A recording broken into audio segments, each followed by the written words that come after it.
මගේ පුතාට මාස 4ක් වෙද්දී මම ජීවිතේ ලොකු තීරණයක් ගත්තා. ඒ මම මගේ රැකියාවෙන් ඉවත් වීම. ඒ තීරණය ගත්තට පස්සේ ගොඩක් අය ගොඩක් දේවල් කිව්වා. ඔයාට ඩිග්‍රී එකක් තියෙනවා, ගැහණියෙක් නම් ස්වාධීන වෙන්න ඕනේ.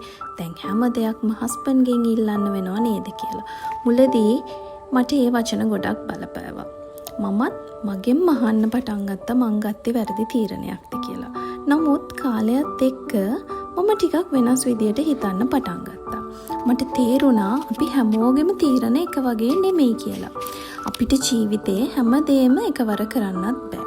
ඒ නිසා මම මගෙන් එක වැදගත් ප්‍රශ්නයක් ඇහුවා. ඇත්තටම මට ජීවිතෙන් ඕනේ මොකක්ද?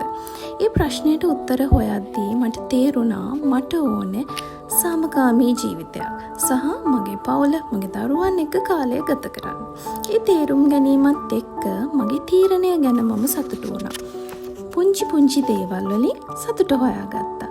ඒ අතරේ මට තේරුණ තව දෙයක් තිබුණා. අපි හැමෝගෙම ජීවිත අරමුණු සහ තීරීම් වෙනස් කියලා. ඒ නිසා හැමෝම කියන දේ අපේ ජීවිතයට හරියන්න ඕනෙම නැහැ. සමහරු මට කිව්වා දැන් හැම දෙයක්ම හස්බන්ඩ්ගෙන් ඉල්ලන්න වෙනව නේද කියලා. අද මම ඒ ගැන හිතන්නේ ටිකක් වෙනස් විදියකට. මට නම් පවුල කියන්නේ ටීම් එකක්. එතන මගේ, ඔයාගේ කියලා වෙන් කිරීමක් නැහැ. අපි හැමෝම එකට ජීවිතේ ගෙනියනවා.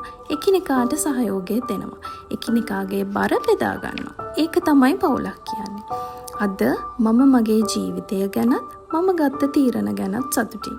ඒ නිසා මේක අහන හැම අම්මෙක්ටම මම එක දෙයක් කියන්න කැමතියි.